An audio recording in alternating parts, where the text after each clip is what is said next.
오늘은 물리 1단원 역학과 에너지, 힘과 운동의 여러 가지 운동 봅시다. 자, 여기서 우리가 알아야 되는 것들이 좀 많은데 이번 시간에 있는 것들은 좀 기호에 치중해서 수업을 좀 하도록 할게요. 그래서 기호와 단위를 좀 구분을 하고 각각의 개념에 대해서 정확하게 아는 게 목표입니다. 첫 번째 먼저 우리가 이동거리하고 변위를 배우기 전에 여러분이 아셔야 되는 것들은 얘네들의 물리량에 대해서 스칼라량과 벡터량이 있다라는 거를 좀 알아볼게. 자, 물리량에 크기만 오로지 갖고 있는 이 양을 바로 우리가 스칼라라고 하고요. 크기하고 방향 두 가지를 모두 갖고 있는 물리량을 벡터라고 합니다. 그래서 방향이 있다라고 하는 건 여러분들 어떻게 표시하냐? 플러스하고 마이너스로 해서 우리가 가지게 되는 값을 표시할 수 있는 거야. 그래서 과학에서 말하는 마이너스라고 하는 음수는 어떤 의미가 된다? 방향의 의미가 되지 크기 값이 아니다. 자, 그러면 크기만 갖는 물리량이 뭐가 있느냐? 길이에 해당하는 값이 있고요. L. 그 다음에 질량은 mass라고 해서 M. 온도는 temperature라서 T. 이동 거리는 S. 속력은 V로 이렇게 표시를 합니다. 그래서 이렇게 스칼라는 오로지 크기만 가지고 있어서 우리가 일이라든지 아니면 에너지 이런 애들은 모두 다 크기만 가지고 있는 스칼라 양이라고 표시를 합니다. 그래서 일은 워크의 단위를 써서 우리가 W라고 쓰고 에너지는 E 이렇게 표시했죠. 자, 그 다음에 크기하고 방향을 갖는 물리량은 벡터라고 하는데 자, 힘이라든지 속도, 운동량 이런 것들이 다 벡터 값입니다. 그렇지만 얘네들은 방향을 가지고 있기 때문에 우리가 물투에서 기호로 표시하게 되면 이런 식으로 해서 뭘 표시하게 돼? 이렇게 화살표로 해가지고 기호를 표시하게 돼.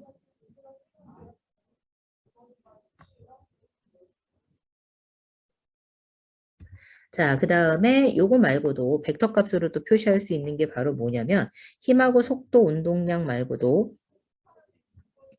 변이라든지 가속도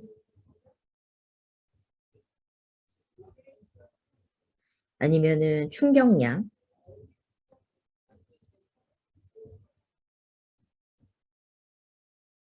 이런 값들을 우리가 벡터 값이라고 표현을 합니다. 그래서 여러분들이 이 것들을 다 1단원에서 배울 거예요, 여러분들. 그래서 우리가 지금 배우는데 치중한 거는 스칼라 값과 벡터 값, 이 두 가지를 구분을 하고 방향을 가지고 있는 것들이 어떤 특징을 있는지를 좀 배워보도록 할게. 자, 먼저 이동거리부터 볼게. 자, 이동거리는 실제 이동한 거리를 뜻해서 우리가 기호로는 S라고 쓰고 단위는 미터 이렇게 사용을 합니다. 그래서 이 이동 거리는 측정한 물체가 운동할 때 움직인 경로를 따라 측정한 거리로서 운동 방향은 고려하지 않고 오로지 크기만 가지고 있는 물리량을 우리가 이동 거리라고 합니다. 하지만 변위 같은 경우는 어떻게 되느냐? 변위는 똑같이 S라고 쓰기는 하는데요. 이건 물투 표현이고요. 화살표 방향으로 써서 벡터 값이라서 방향을 표시하고 있어요. 그래서 내가 정의한 방향은 플러스, 정의하지 않은 반대 방향은 마이너스 방향으로 표시를 하게 되는데 이런 변위는 처음 위치에서 나중 위치까지 직선 방향의 변화량입니다. 그래서 이 직선 방향의 변화량이기 때문에 처음하고 나중에 끝 지점만 연결을 해주면 되고 이 변이는 물체 운동에 대해서 두 가지를 다 가지고 있어 크기와 방향을 가지고 있는 물리량입니다. 그래서 물체가 물체가 출발했다가 제자리로 돌아온 경우에 변위는 얼마가 됩니까? 0. 요걸로 똑같이 되겠죠. 그죠? 자, 그럼 밑에 있는 예시로 얘네들을 구분지어서 좀 봅시다. 자, 민수가 지금 서쪽에서 동쪽으로 해서 이동을 했대. 서에서 동쪽으로 100m로 갔다가 다시 서쪽으로 50m를 갔지. 그랬더니 이동 거리가 몇 미터야? 갔다가 온 것까지 모든 경로를 나타내니까 150m지. 하지만 변위는 어떻게 되는 거야? 변위는 내가 100m를 갔다가 돌아왔지만 결국에 있는 이 파란색 선, 보이죠? 여기 파란색 선. 이 파란색 선의 처음하고 끝만 연결한 게 바로 뭐가 됩니까? 변위가 되겠죠. 그래서 이 변위는 몇 미터? 동쪽 방향으로 50미터. 만약에 내가 동쪽을 플러스라고 방향을 정했다면 자, 서쪽은 어떻게 됩니까? 마이너스로 반대 방향 이렇게 되는 거죠. 그래서 굳이 표시하면 정의한 게 플러스가 동쪽이니까 플러스 50m 이렇게 써도 돼요. 그래서 이게 바로 변위가 돼요. 직선상의 거리. 그리고 오른쪽에 보면 곡선을 따라서 나타내는 운동을 봤더니 집하고 학교를 일직선으로 연결을 해놨지. 그래서 이 일직선으로 연결한 것과 실제 이동 거리가 뭐가 돼? 차이가 나게 되는데 자, 내가 실제 이동한 거리는 어떻게 이동했니? 이런 식으로 해서 구불구불 길을 따라갔잖아. 그지? 그래서 실제로 움직인 경로의 길이 600m는 바로 뭡니까? 이동 거리가 되겠고요. 그 다음에 직선상으로 해서 시작과 끝을 연결한 400m는 뭐가 됩니까? 변위가 되겠죠.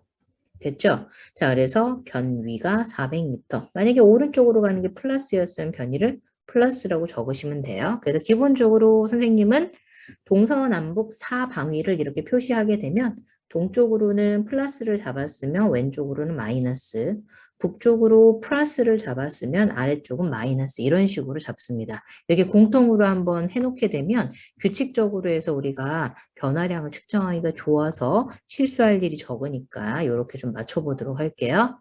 자, 그러면 두 번째는 속력과 속도 여기에 대해서 봅시다. 속력과 속도. 자, 속력이라고 해서 물체 빠르기를 나타내는 값, 스피드라고 하죠.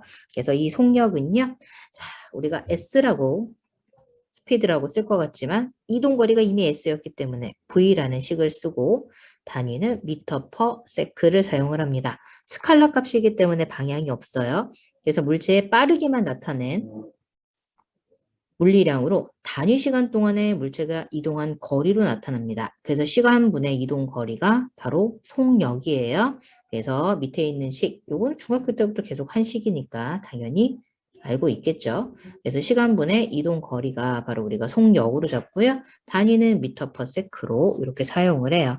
자, 그럼 평균 속력이라고 하는 건 뭐냐? 평균 속력이라고 하는 건 물체가 일정 시간 동안에 이동한 거리를 걸린 시간으로 나눈 값이거든요.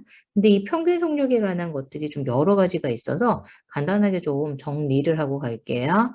자, 위에다 좀 쓸까요? 평균 속력. 우리가 평균 속력이라고 하는 거는 첫 번째, 간단하게 쓰면 어떻게 되느냐? 구간, 시간분의 구간 이동 거리예요. 평균 속력을 정의를 하라고 한다면 구간, 시간분의 구간, 이동거리. 이게 평균 속력이고요. 두 번째는 어떤 특징으로 쓰느냐? 같은 시간 동안에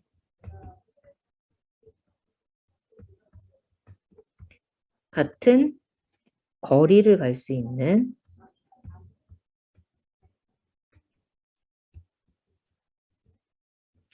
단 하나의 속력.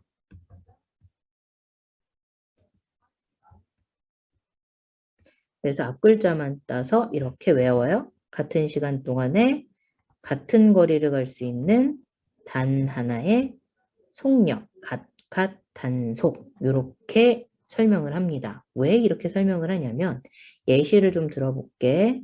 우리가 이런 식으로 서울에서부터 부산까지 이렇게 쭉 이동을 할 건데 서울에서 부산까지가 425km고 그 다음에 총 5시간에 걸쳐서 갔다. 그러면 이때의 평균 속력, V바 이렇게 쓰거든요. V바 이렇게 쓰는데 요 밑에는 지울게요. 밑에는 그냥 속력에 관한 식이라. 그래서 평균 속력 V바를 계산하면 85km per hour가 나와요. 그럼 이건 무슨 의미야? 1시간에 몇 킬로미터를 가는 거? 85km로 가는 속도로 계속 일정하게 속력으로 일정하게 간다면 우리가 서울에서 부산까지 완벽하게 몇 시간에? 5시간에 도착할 수 있는 단 하나의 속력이다. 그래서 이 시간 동안 이 거리를 갈 수 있는 속력은 뭐밖에 없어? 서울에서 부산 갈 수 있는 속력은 85km per hour밖에 없어. 그래서 요게 바로 무슨 속력? 평균 속력이죠. 자, 그 다음에 세 번째는 평균 속력을 어디에서? 등가속도 운동식에서 설명을 하자면 이 평균 속력은 어떻다? 중간 속력이다. 평균 속력은 중간 속력이다. 이렇게 표시도 합니다.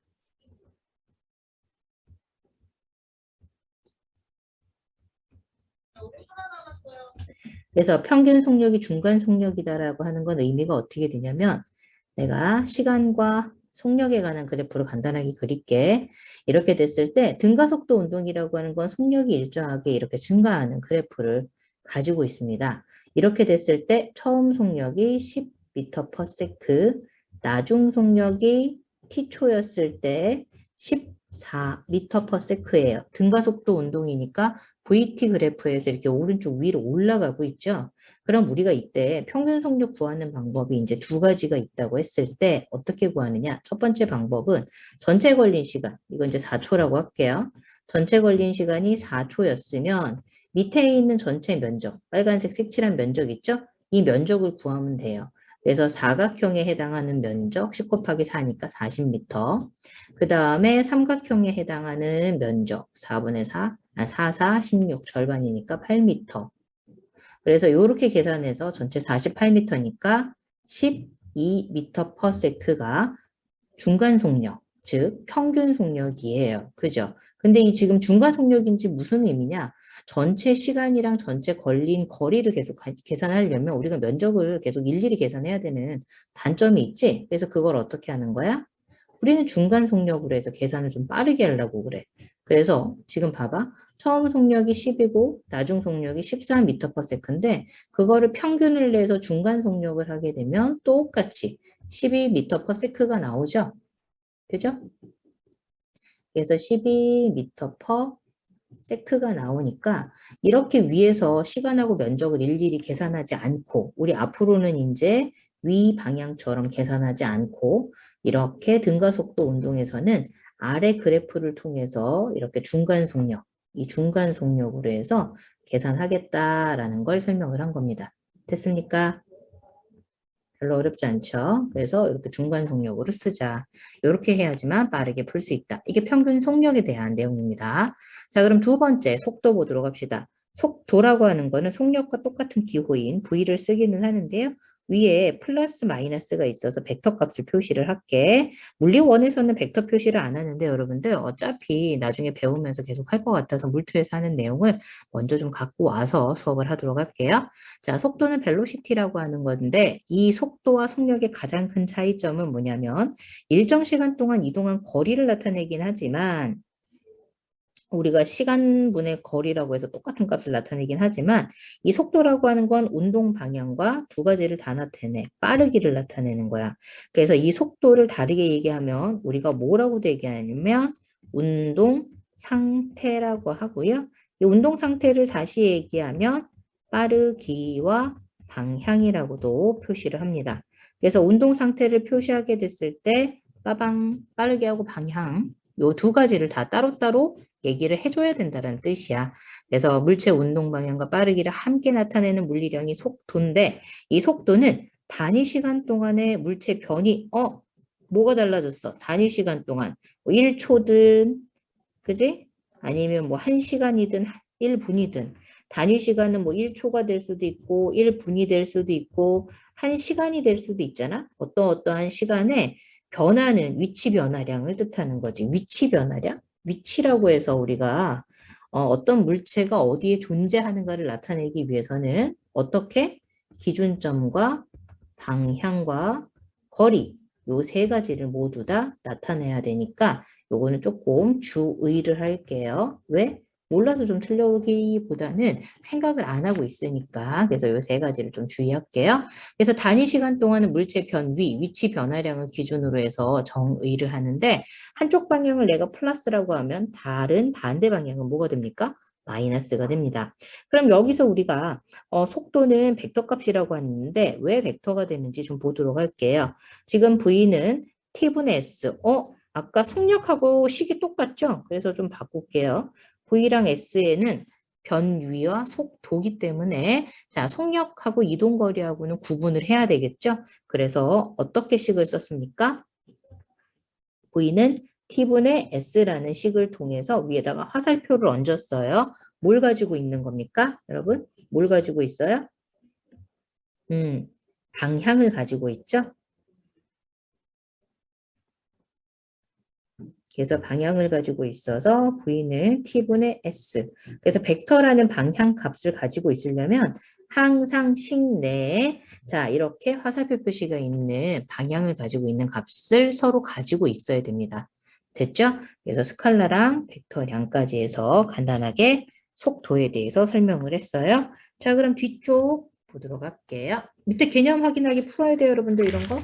당연히 푸는 겁니다. 자, 그러면 이번에는 평균 속도 보도록 합시다. 자, 평균 속도는 어느 시간 동안의 평균적인 속도를 의미하는데 물체가 일정한 시간 동안에 이동한 변위를 의미해요. 아까 평균 속력이랑 비슷한데 뭐가 차이나? 일정 시간 동안 이동한 변위, 이동거리가 아니라 변위가 평균 속도야. 그래서 물체 속도가 변했을 때 전체 변위를 전체 걸린 시간으로 나눕니다. 그럼 밑에 있는 그래프를 좀 볼까요? 자, 이 0인 곳이 어딜까요? 기준점일 것이고 이 기준점에서부터 얼마만큼 떨어진 곳에 S1만큼 떨어진 곳에 어떤 물체가 이동을 해서 진행을 하고 있네. 그래서 S1부터 해서 지금 어디까지 가 있니? S1부터 해서 쭉 S2까지 그 뒤로 지나가지고, 그지? 계속 움직이고 있는 상태야. 자, 그러면 이때 우리가 평균 속도와 순간 속도를 알아볼 건데, 자, T1부터 T2까지, 여기까지야. T1에서 T2 사이, 요 사이에 평균 속도 V 바라고 쓸게. 평균 속도는, 자, 어떻게 되느냐? T1에서는 S1 지점, T2에서는 S2 지점이었을 때 이때 전체 걸린 시간이 얼마만큼인가요? A에서 D까지 거리만큼이죠. 그죠? 이게 전체 걸린 시간이고요. 그 다음에 전체 걸린 이동 거리가 어떻게 돼요? BD에 해당하는 거리 아닌가? 그래서 이 BD에 해당하는 거리가 S2에서 S1을 빼는 값이죠. 그래서 AB 사이의 평균 속도는 A점과 그 다음에 D점 있는 선분에 그 다음에 B에서 2점, B에서 D점을 있는 선을 어떻게 해? 값을 계산하면 되지. AD분의 BD로. 그래서 결국에는 시간의 변화량이 그치? 거리 변화량으로 해서 이 기울기가 바로 평균 속도라고 볼 수 있는 거야. 근데 평균 속도는 이렇게 구하지만 순간 속도는 매번 같겠어? 매번 다르겠어? 다릅니다. A 지점에서의 평균 속도는 지금처럼 이렇게 노란색 선, 이 접선을 좀 그래프에 그려줘서 아이들한테 찾을 수 있게 수치를 줘야 됩니다. 그래서 이렇게 구했을 때는 밑변이 AD, 높이가 CD가 되면서 우리가 이런 식으로 해서 순간적인 속도를 계산할 수가 있는데 순간 속도를 계산하려고 봤더니 좀 특이한 게 보여. 뭐냐면 A 지점에서부터 B 지점까지 점점 갈수록 기울기가 어떻게 되고 있어, 얘들아? 증가하고 있는 거 보이니? 그죠? 기울기가 어떻게 되고 있어요? 증가하고 있어요. 그래서 기울기가 증가한다라는 점으로 기울기가 증가한다라는 점으로 우리가 알 수 있는 건 뭐? 기울기가 커졌으니까 이 기울기가 뭔지를 봐야 될 거 아니야? 그래서 이 기울기라고 하는 거는 A 지점에서의 접선의 기울기라고 얘기했지만 다시 얘기하면 A 지점의 무슨 속도다? 순간 속도예요. A 지점의 순간 속도. 그래서 순간적으로 나타내는 속도, 매 지점마다 속도가 나오게 되는데 지금 보는 바와 같이 A에서 B 쪽으로 이동해 나가면 그래프 기울기가 어떻게 돼요? 증가하죠. 그럼 이렇게 그래프 기울기가 증가했을 때는 어떤 일이 벌어집니까? 속도가 어떻게 되고 있는 거? 증가하고 있다라는 증거가 되는 겁니다. 됐습니까? 자, 그러면 이번에는 등속 직선 운동 보죠. 자, 등속 직선 운동. 자, 물체 속도가 일정한 운동을 우리가 등속 직선 운동이라고 하는데 등속 직선은 말 그대로 속력은 어떻게 됩니까? 일정한데 직선 모두 일정한 거야? 방향까지도 직선인 거야. 힘을 안 받은 운동이 되겠죠. 그래서 방향까지도 일정한 운동이 됐을 때 글씨가 틀려서 좀 고쳐놓을게요. 방향까지가 일정한 운동을 했을 때 이 운동하는 물체의 빠르게 하고 운동 방향이 바뀐다, 안 바뀐다? 안 바뀔 거거든.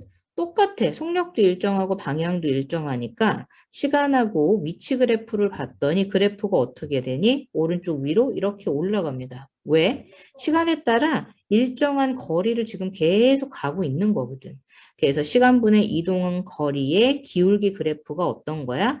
일정. 기울기가 일정한 겁니다. 기울기가 이런 일정한 그래프가 바로 속력, 속도가 일정한 그래프가 되는데 속력하고 속도를 혼용하는 이유는 뭐냐면 직선상으로 이동을 했기 때문에 움직였기 때문에 여러분들이 예측하기가 쉽지 않죠. 그죠? 그래서 직선상으로 움직였을 때는 오른쪽으로 갔는지 왼쪽으로 갔는지 보다는 우선은 내가 빠르기가 일정하니까, 그지? 그래서 속력하고 속도를 어떻게 합니까? 이렇게 혼용해서 사용하기도 합니다. 자, 그리고 VT 그래프 속도하고 시간이었을 때, 자, 요 밑에 있는 면적은 바로 뭐예요? 내가 이동한 거리. 요게 이동 거리가 됩니다. V랑 T로 곱했으니까. 그래서 요 VT 값이 바로 이동 거리 S가 되는 겁니다. 됐습니까? 자, 그럼 이번에는 가속도 봅시다. 가속도는요, 우리가 어떻게 써요? A라고 쓰고, 얘도 벡터 값이기 때문에 화살표로 이렇게 표시를 할 겁니다. 뭘 가지고 있다? 방향을 가지고 있다. 가속도는 단위가 미터 퍼 세크 제곱인데, 이 가속도는 물체 속도 변화량을 뭘로 단순하게 나눈 값이야? 걸린 시간으로 나눈 물리량입니다. 그럼 이걸 기호로 표시하면 어떻게 돼?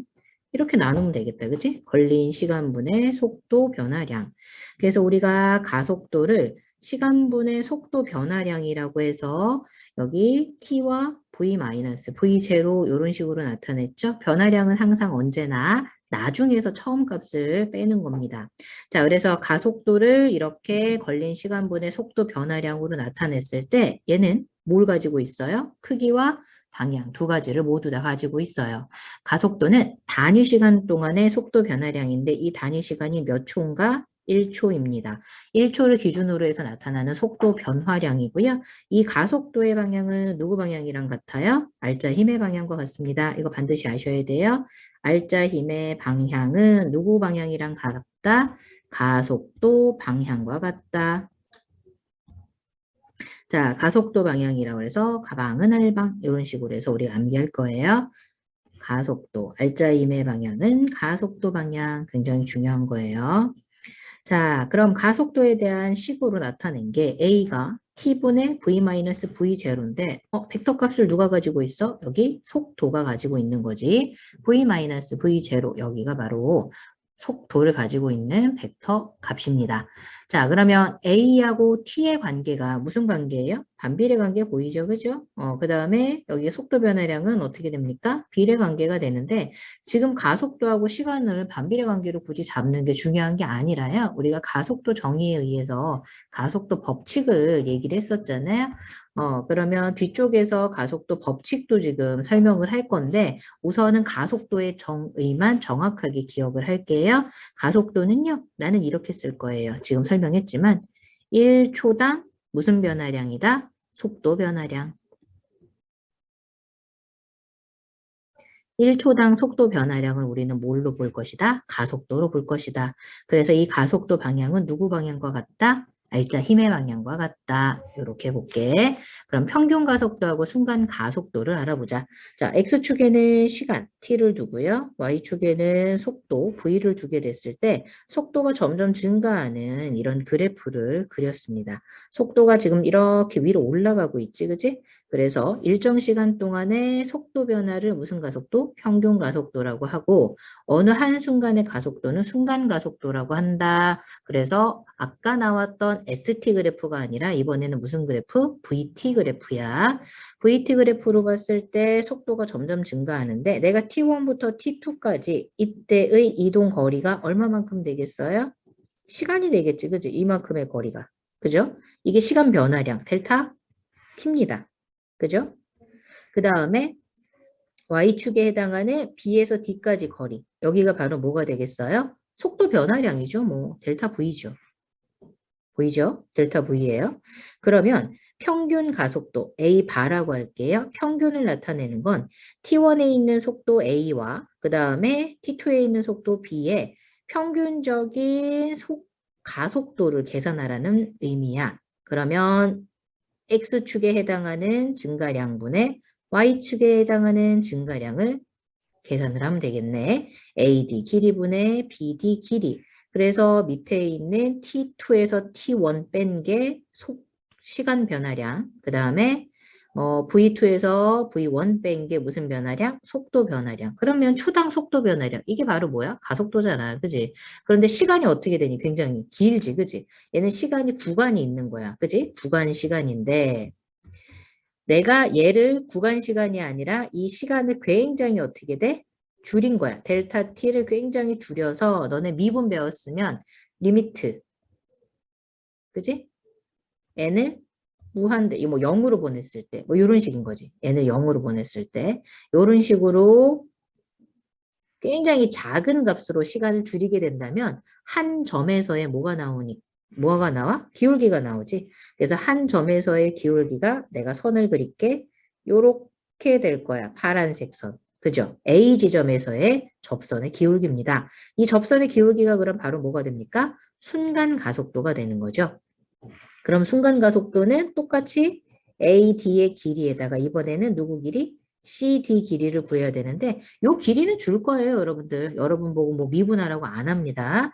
그래서 자, 내가 T1에서의 순간 가속도는 A점에서의 무슨 기울기와 같다? 접선의 기울기. 시간을 굉장히 작은 값으로 0에 수렴하게 만드는 겁니다. 그래서 AD분의 CD는 주어진 값으로 해서 계산할 수가 있습니다. 그럼 접선 기울기는 순간 가속도라고 했을 때 여러분 이 기울기 보세요. 기울기가 A 지점에서 B 지점으로 갔을 때 기울기가 점점 증가하고 있나요? 감소하고 있나요? 보이죠? 그죠? 이렇게 되죠. 그죠? 그러면 지금 접선에서의 기울기 A에서부터 그지? B로 진행을 할 때 기울기가 점점 증가하고 있다. 그럼 이거는 어떤 의미가 돼? 기울기가 증가하면 기울기가 뭐야? 가속도지.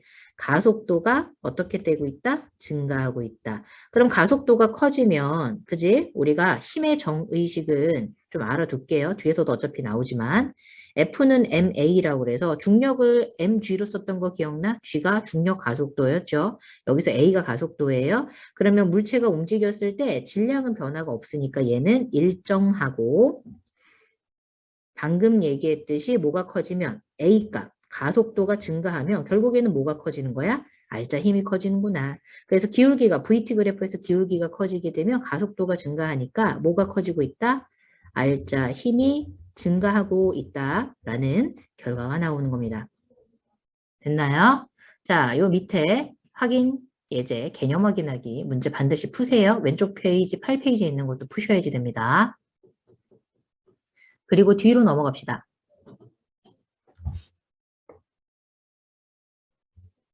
자, 10페이지 가속도 방향과 속력 봅시다. 가속도의 방향이 운동 방향과 같으면 속도가 증가하고 가속도 방향이 운동 방향과 반대면 속도가 감소한대. 이건 결과만 적어 넣은 거야.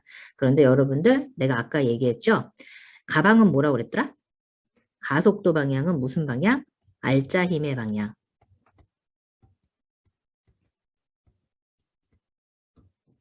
그죠? 그 다음에 운동 방향은 뭐다? 운동 방향은 속도 방향입니다. 같은 말이에요. 자, 그러면 다시 읽어볼게요. 가속도의 방향은 누구 방향이라고? 알짜 힘 방향이라고 그랬지? 알짜 힘의 방향과 운동하는 방향이 같다. 즉, 운동하는 방향으로 뭘 줬다라는 뜻이에요? 힘을 줬다라는 뜻이야. 운동하는 방향으로 힘을 주면 당연히 속도가 어떻게 돼야 돼? 증가, 커져야죠. 당연한 거잖아. 그지? 오른쪽으로 움직이고 있는 물체한테 오른쪽으로 힘 주면 당연히 빨라지는 거 아닙니까? 그 다음에 다시 가속도 방향이 뭐라고요? 알짜 힘의 방향이라니까 실제로 준 힘의 방향. 이 알짜 힘의 방향이 이번에는 운동 방향하고 어떻다고 그랬어요? 반대라고 그랬지, 그지? 운동 방향이 무슨 방향? 속도 방향.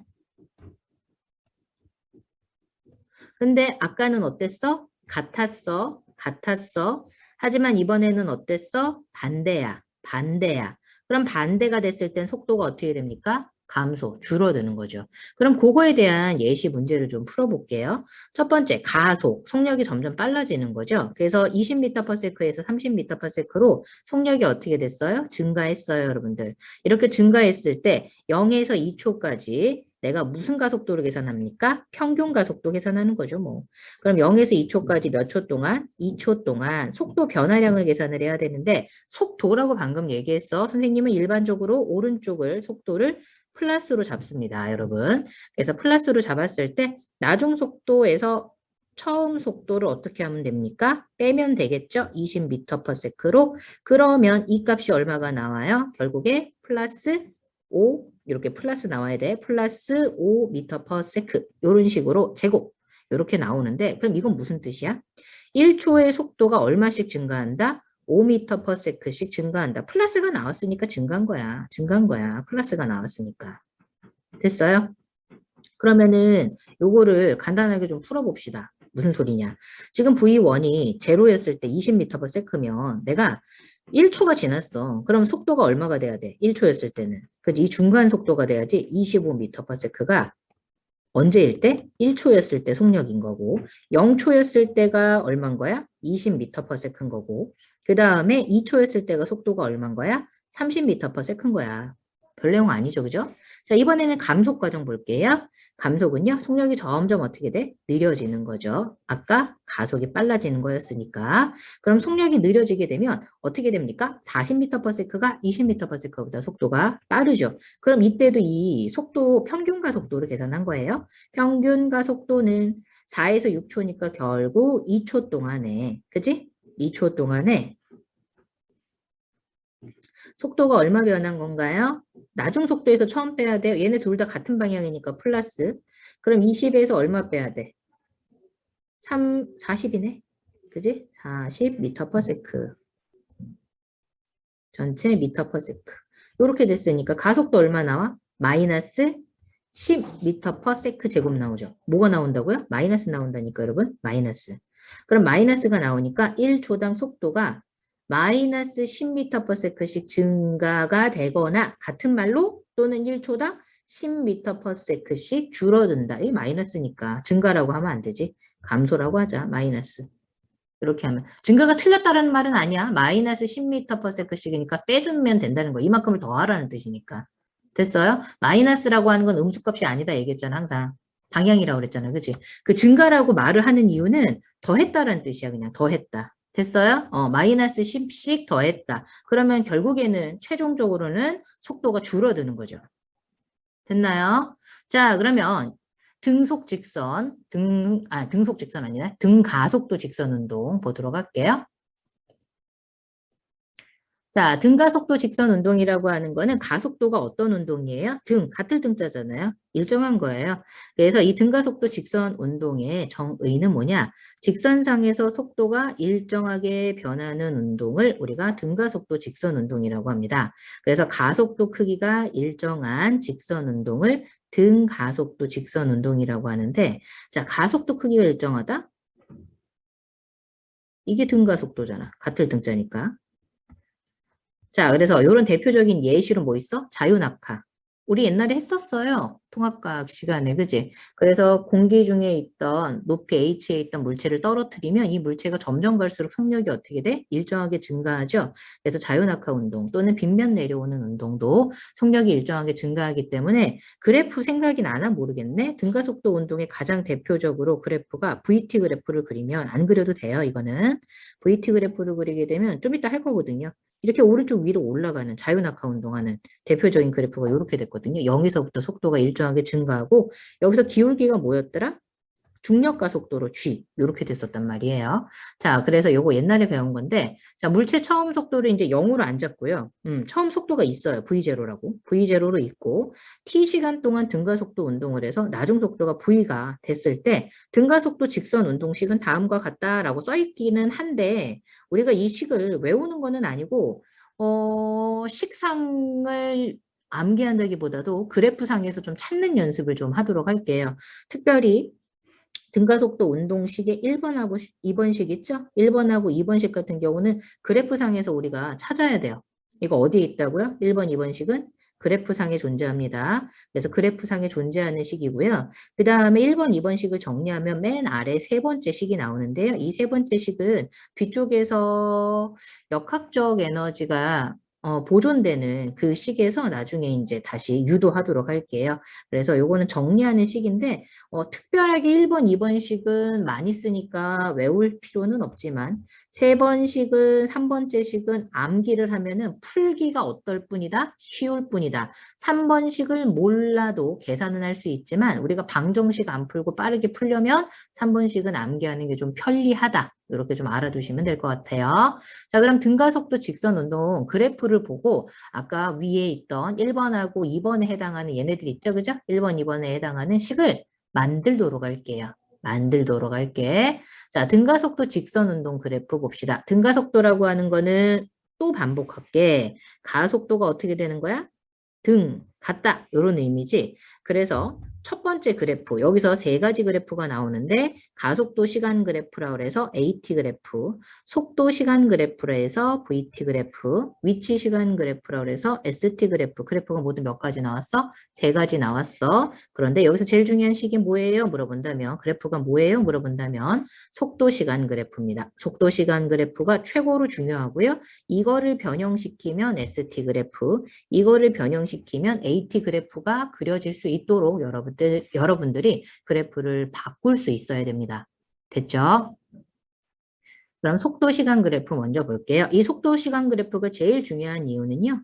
이유가 하나예요. 정보가 가장 많아요. 많을 다짜 썼습니다. 그래서 정보가 가장 많은 그래프가 바로 속도 시간 그래프라서 여러분들이 계속 봐야 되고 문제 풀면서 그릴 줄 알아야 되는 그래프가 바로 요 그래프라고 보시면 될 것 같아요.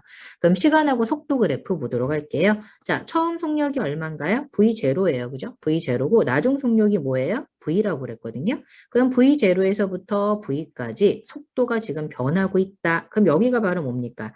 T시간 동안의 속도 변화량이잖아요. 그죠? 그래서 T시간 동안의 이 속도 변화량을 우리가 뭐라고 그래? 델타 V라고 보면 될 것 같아요. 속도 변화량이니까. 자, 그리고 내가 T시간 동안에 지금 VT 그래프로 봤더니 점점 갈수록 기울기가 어떻게 되고 있어? 일정하죠? 근데 기울기가 결국에는 뭐예요? 여기서 기울기가?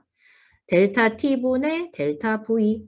속도 변화량으로 뭡니까? 가속도가 되겠죠? 얘 뭘 가지고 있다? 방향 가지고 있다. 계속 까먹지 마시고. 자, 그러면 우리가 첫 번째 뭐부터 할 수 있느냐? 넓이부터 할 수 있습니다. 넓이가 벌써 1번째 식이었을 거예요. 첫 번째 넓이를 알아보는 방법은 이 넓이는 VT 그래프에서 속도랑 시간을 곱한 값이기 때문에 이 넓이는 뭘 뜻해요? 이동 거리를 뜻하는데 이 이동 거리는 밑에 있는 요 네모다란, 그죠? 보이죠? 이 네모다란 사각형을 어떻게 하는 거야? 더하면 되지 뭐. 그죠? 요 사각형.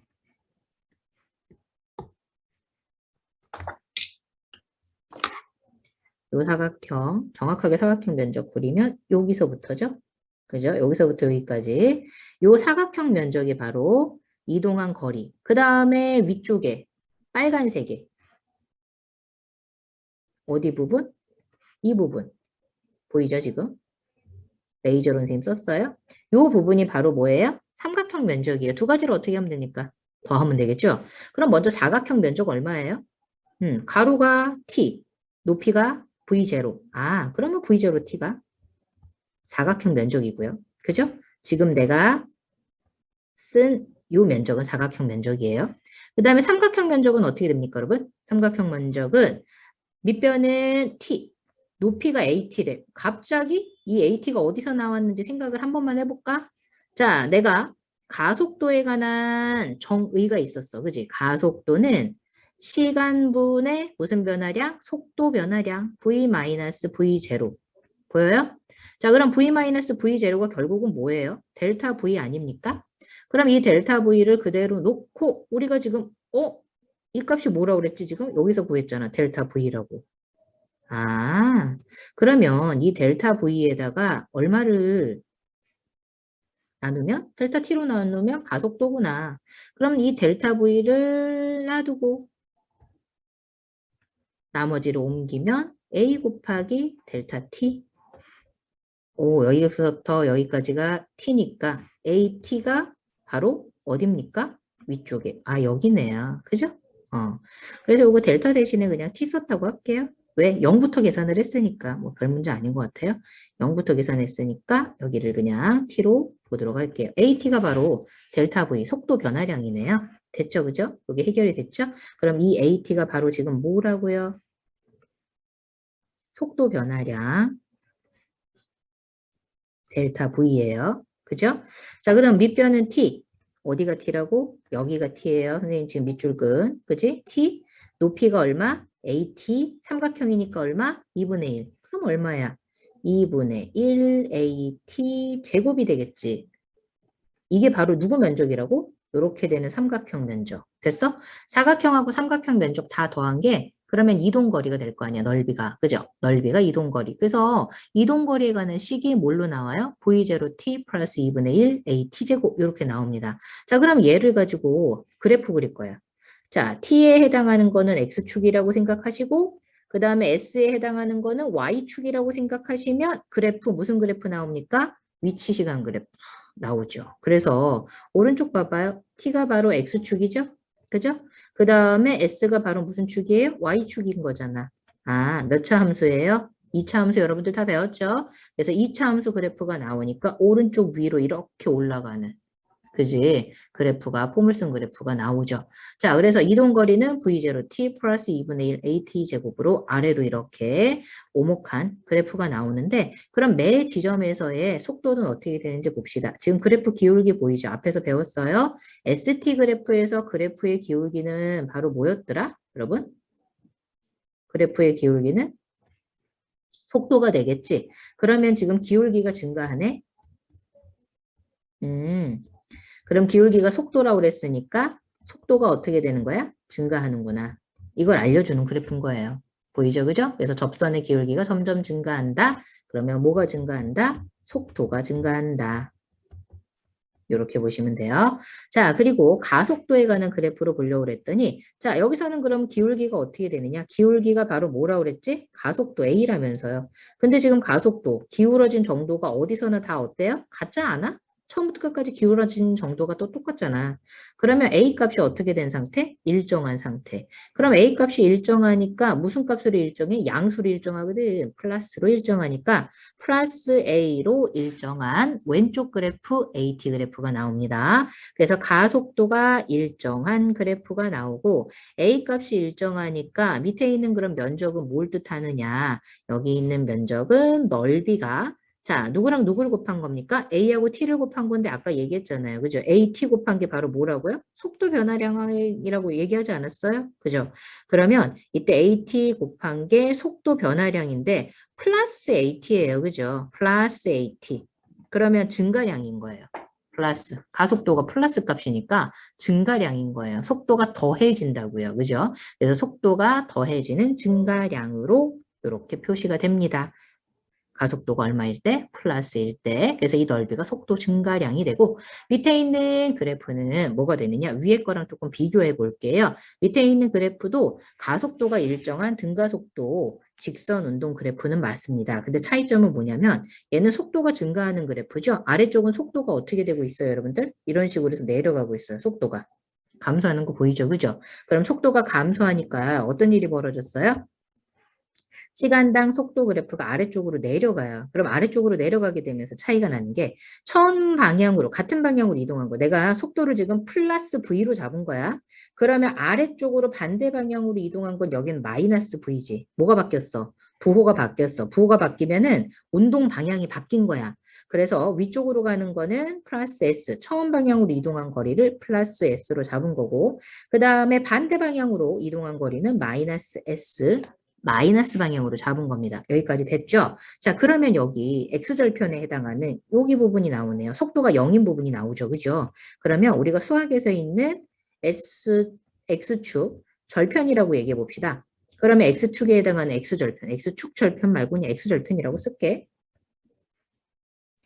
X절편에서는 여러분 이게 어떤 일이 벌어져요? 뭐가 바뀌어요? 플러스 마이너스? 방향이 바뀌죠. 아, 그렇구나. X절편에서는 우리가 뭘 알 수 있어? 운동 방향이 바뀌어요. 운동 방향이 전환되는 게 바로 요 그래프입니다. 그러면 내가 쉽게 얘기하면 플러스를 오른쪽으로 얘기하면 오른쪽으로 이렇게 진행을 했다가 쭉 진행을 했다가 어떤 일이 벌어져? 정지. 그지? 그림을 그릴게. 내가 그래프로 요거를 운동으로 표시한다면 오른쪽으로 플러스 방향으로 쭉 가다가 멈춰야 돼. 정지가 된 다음에 얘가 어디로 가야 돼? 그 다음부터는 마이너스 방향. 마이너스 V. 왼쪽 방향으로 이동을 해야 된다는 거야. 반대 방향으로. 됐어요? 자, 그리고 요 그래프를 그러면은 우리가 ST 그래프랑 AT 그래프로 변환해 봅시다. 먼저 여기 있는 VT 그래프를 ST 그래프로 변화를 시키게 되면 자, T 지점까지 어떤 일이 벌어져요, 여러분들? 그래프 이제 살짝 올릴게요. T 지점까지의 그래프 기울기를 좀 보면 확연히 차이가 나죠? 그래프 기울기가 어떻게 됩니까, 여러분? 접선의 기울기가 감소해요, 여러분. 보여요? T점까지는 기울기가 감소합니다. 그럼 T점까지는 어떤 일이 벌어져? 속도 크기가 감소하다. 기울기 감소한다라는 건 속도가 감소한 거죠. 그죠? 보이죠? 그 다음에 두 번째. T점 지나고 나면 기울기가 어떻게 돼요, 여러분들?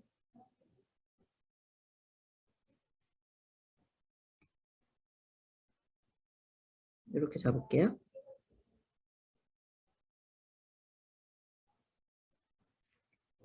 보이죠? 두 개만 그릴게. 얘는 이렇게 되면 기울기가 어떻게 되는 거야? 증가하는 거지. 그지? 그럼 기울기가 증가하니까 속도가 어떻게 되는 거야? 증가하는 거야. 그지? 근데 이거는 속도가 증가한다기보다도 속도의 정확하게는 크기입니다. 크기, 절대값. 얘도 속도의 크기, 절대값입니다. 절대값이 점점 커지는 거야. 즉 속력만 빨라지는 거지. 그래서 T점, 운동 방향이 바뀐 T점부터 오케이. 아까 그러면 어디가 되는 지점? 여기 0이 되는 지점. 보이죠? 요렇게 0이 되는 지점에 뭐가 바뀌었어요? 운동 방향이 바뀌어요. 그래프 기울기가 0인 지점에서 운동 방향이 바뀌는 순간이고, 자, 운동 방향이 바뀌고 나서부터는 어떤 일이 일어났어요? 속도의 크기가 점점 증가하는 이런 형태가 보이죠.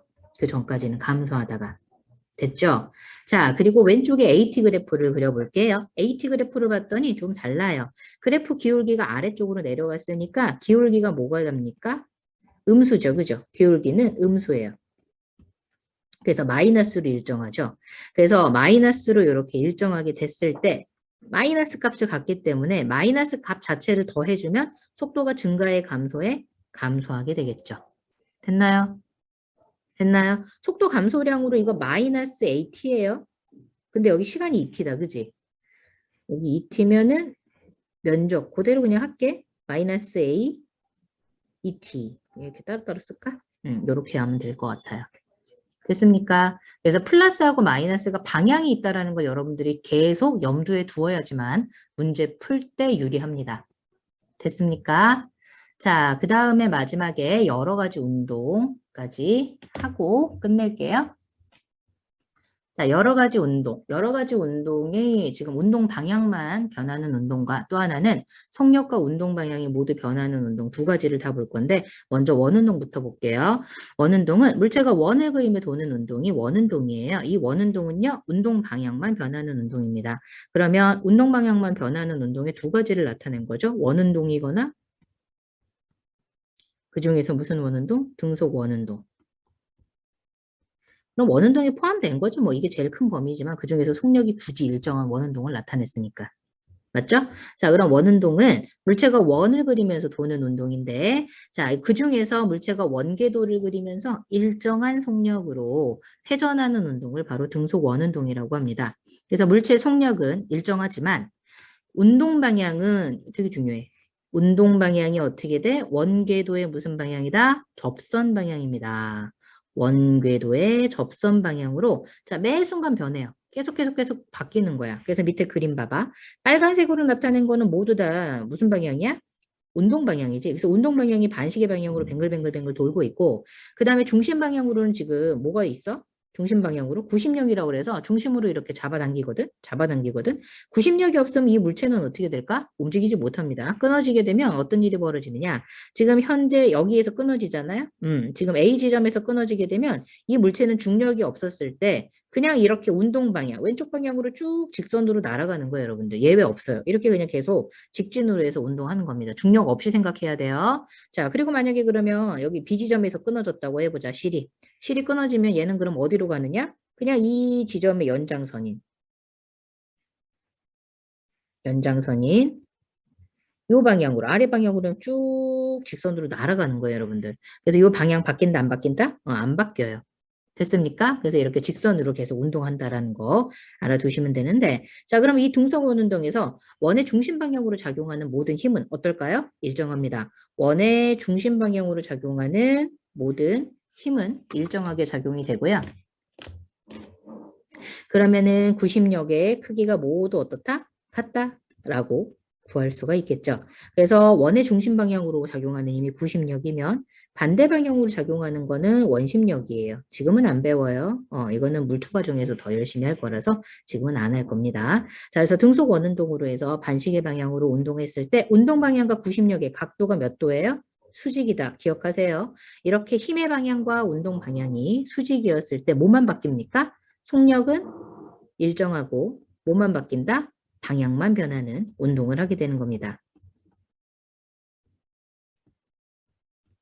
그래서 이런 등속 원운동의 예가 등속 원동 예시가 공을 가지고 실을 가지고 매달아 놓고 일정한 속력으로 돌리는 거, 빠르기가 일정한 물레 운동, 선풍기 날개, 그 다음에 대관람차. 이런 애들이 다 등속 원운동인데 기계죠, 뭐. 사람이 할 수 있는 거는 아니지, 그지?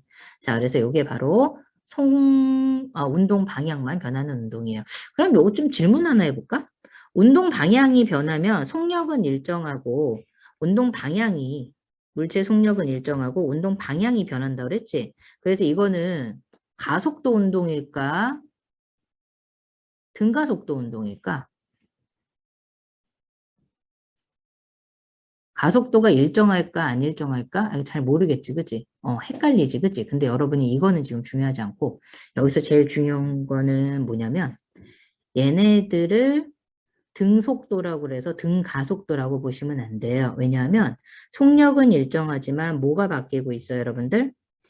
운동 방향이 매 순간 변한다고 그랬죠, 그죠?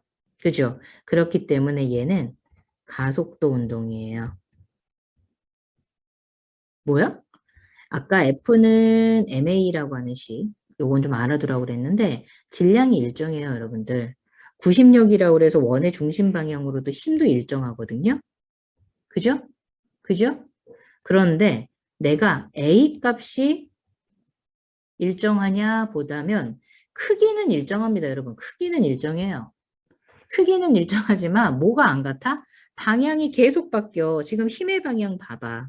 레이저로 할게 선생님이 아래쪽, 오른쪽, 위쪽, 왼쪽 이렇게 돌아가서 힘 방향이 바뀌니까 내가 분명 얘기했잖아. F값이랑 A값은 벡터 값이라고.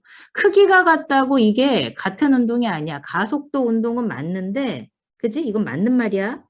등가속도냐 물어본다면 가속도가 같은 거는 아니야. 방향이 다르기 때문에. 됐어요? 여러분들? 그래서 방향이 계속 바뀌는 운동이니까 가속도 운동입니다. 이거 까먹지 마시고. 자, 두 번째, 속력과 운동 방향이 모두 변하는 운동 세 가지 볼게요. 뭐뭐뭐 있어요? 형광펜으로 칠해봅시다. 진자 운동, 수평 방향으로 던진 물체 운동, 비스듬히 던져 올린 물체 운동, 그래서 이거 포물선 운동까지 세 가지 있죠. 자, 먼저 진자 운동 봅시다. 실처럼 긴 줄에 매달려 있는 추와 같은 물체의 운동으로 같은 경로를 좌우로 계속 어떻게 됩니까? 계속 왔다 갔다 반복하는 게 바로 자, 진자의 운동입니다. 자, 그러면 아래쪽으로는 무슨 힘이 작용할까요? 중력이지 뭐, mg요. 아래쪽으로는 뭐가 적용해요? 중력이죠. mg. 됐죠? 그 다음에 C를 통해서 전달되는 힘을 우리가 뭐라고 하느냐? C를 통해서 전달되는 힘. 이 C를 통해서 전달되는 힘을 T라고 하고 뭐라고 표현을 한다?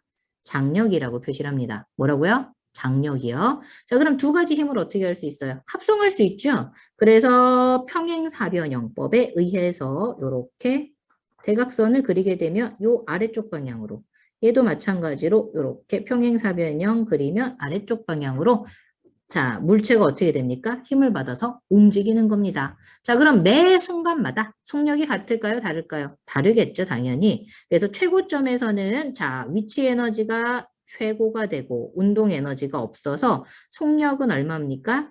A 지점에서 속력이라고 굳이 쓸게요. A 지점의 속력은 0입니다. 그리고 B 지점에서 위치 에너지, 포텐셜 에너지라고 그래. 이게 최고죠? 굳이 계산한다면 MGH. 이렇게 됐었을 때 B 지점에서 속력도 얼마예요? 0이에요. 하지만 가운데 진자 중심에서는 속력이 어떻게 됩니까? 최대가 되겠죠. 이때. V값이 최대가 됩니다. 자, 그러면 가운데 부분 좀 특이한 거 볼까요? 아래쪽으로 중력이 mg고 그 다음에 위쪽으로 장력이 얼마인가요? t예요. 놀랍게도 이 힘의 크기가 서로 어떻습니까? 여기랑 여기랑 같아요. 그럼 위아래 똑같은 힘으로 반대 방향으로 작용하니까 이때 작용하는 알짜 힘이 얼마일까요? 알짜 힘이 0입니다. 그럼 힘이 작용하지 않으면 얘는 정지 상태여야 하죠. 근데 정지가 아니죠. 왜요? 속력이 최대라서 V라는 속력을 가지고 있기 때문에 얘가 어떻게 됩니까? 오른쪽으로 이동하려고 해요. 뭐에 의해서? 관성 때문에. 이거 뭐 때문이다? 관성 때문입니다. 그래서 속력을 가지고 있는 물체는 속력을 유지하려고 하는 관성 때문에 오른쪽으로 움직이는데 그게 어떻게 됩니까? 움직이면서 장력이 잡아당기죠? 그러니까 위로 이렇게 올라가는 거죠. 됐어요? 이렇게 보시면 될 것 같아요. 자, 그래서 운동 방향은 물체가 운동하는 매 순간 변하고 속도도 계속 변하죠. 그래서 속력이 최대일 때가 있고 속력이 내려올 때는 빨라지지만 올라갈 땐 점점 감소하는구나. 이렇게 알아두시면 될 것 같아요. 그래서 속력이 증가하다가 감소. 자, 그러면 밑에 수평으로 던진 물체 운동 봅시다. 자, 수평으로 던진 물체는 수평 방향으로는 힘이 작용하지 않아요. 그리고 연직 방향으로는 뭐가 작용합니까? 중력이 작용을 하죠. 그래서 중력의 크기는 지금 여러분 파란색으로 표시되어 있으니까 똑같이 할까요? 중력은 mg로 모두 다 어떻습니까? 지표면 근처에서는 크기가 모두 어때요? 같아요, 여러분. 요거 안 바뀝니다. 그런데 수평 방향으로는 힘을 받아요, 안 받아요? 안 받아요. 그래서 수평 방향으로는 속력이 일정하니까 무슨 운동을 합니까? 등속, 직선 운동을 하죠. 힘을 전혀 받지 않고 있어서 이 물체는 보라색으로 보는 요 세 가지가 모두 다 같은 시간에 같은 거리를 가는 등속 직선 운동입니다. 하지만 속력이 내려오는 애는 어떻게 됩니까? 등가속도 운동이죠. 그래서 연직 방향, 즉 얘는 수평 방향, 수평 방향이고요. 그 다음에 연직 방향으로는 어떻게 돼요? 연직은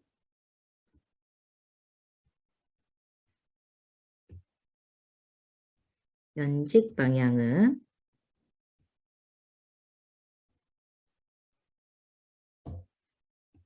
연직 방향은 속력이 점점 갈수록 어떻게 돼? 같은 시간에 이동하는 거리가 점점 커졌죠. 요렇게 커졌지. 속력 이동 거리가 같은 시간이야 이거. 그래서 연직 방향으로는 무슨 운동입니까? 등가 속도 일직선으로 오죠? 직선 운동입니다. 그러면 운동 방향이 매 지점 어떻게 되는지 볼게요. 운동 방향 여기 지금 선생님 분홍색으로 형광펜 칠해놓은 데 있죠? 그래서 운동 방향이 매 지점 어떻게 돼요? 바뀌고 있죠. 그죠? 그래서 방금 한 거예요. 수평 방향으로는 등속 직선 운동, 연직 방향으로는 등가속도 직선 운동. 그리고 운동 방향은 어떻게 됩니까? 매 순간 변한다. 별 내용 없죠, 그죠? 여기. 그 다음에 마지막으로 비스듬히 던져 올린 물체 운동까지 할게요. 이게 포물선 운동인데 수평 방향으로는 똑같이 힘이 작용을 하지 않습니다. 그래서 굳이 잘라보게 된다면 여러분들 자, 수평 방향으로는 내가 모든 지점에 같은 시간 동안에 같은 거리를 가서 여기가 다 똑같아요. 그죠? 그래서 수평 방향으로는 분명히 속력이 일정하는 등속 직선 운동이 맞아요. 근데 연직 방향으로는 어떻게 돼? 꼭대기로 올라갈 때는 속력이 감소하고 꼭대기에서 내려올 때는 속력이 증가해요. 그러면 내가 이때 쏜 속력을 비스듬하게 V라는 속력으로 이렇게 썼다고 봅시다. V라는 속력으로 쐈어요. 비스듬하게. 그럼 비스듬하게 쐈어. 최고점으로 올라갈 텐데 그럼 꼭대기에서 속력이 0일까요, 여러분? 최고점에서 B 지점에서의 속력은 0인가요? 라고 한다면 0이 아니죠. 왜 아닐까요? 무슨 방향 속력이 남아있어요? 오른쪽으로 속력이 남아있어요, 여러분들. 수평 방향 속력이 남아있기 때문에 최고점에서 속력이 0이 아니에요. 그래서 바닥면에서 내가 V로 속력을 던졌을 때 A 지점에서는 에너지가 무슨 에너지가 있어요? EK라고 그래서 운동 에너지가 있고요. 그죠? 제일 꼭대기에 올라가면 내가 지금 높이가 얼마만큼 있니? B가 여기서부터 여기까지 높이가 있지. 이 높이를 H라고 할게. H1이라고 할게. 그럼 H1이라고 했을 때 그러면 제일 꼭대기에서 B 지점에서의 역학적 에너지는 누가 있어? EP라고 그래서 위치 에너지랑 높이를 갖고 있는 에너지지. 그 다음에 EK라고 그래서 속력이 있어. 수평 방향으로. 그지? 그래서 운동 에너지까지 두 가지를 다 가지고 있는 거야. 그래서 이게 비스듬히 던져 올린 공의 물체의 운동이라고 한다면 이거 조금 연장선으로 볼게. 요 경계면을 내가 요렇게 두고 이번에는 내가 아래에서 위로 공을 던질 건데 얘들아 이 공을 수직으로 던져 볼게.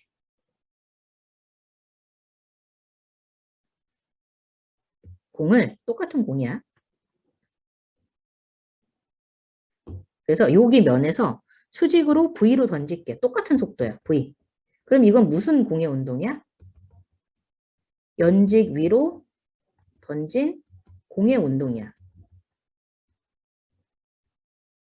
그럼 연직 위로 던진 공의 운동이면 높이가 얼마만큼 올라갈까? 지금 있는 여기 H1 높이 있지.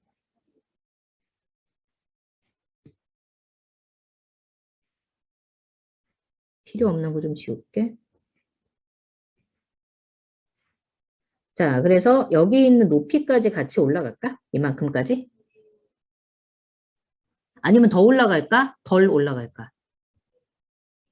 이거 결과만 얘기하면 얘들아 더 올라가. 얼마만큼 올라가? 이만큼까지 올라갈 거야. 아마 더 올라갈 거야. 이만큼까지. 왜요? 이게 중요한 거야.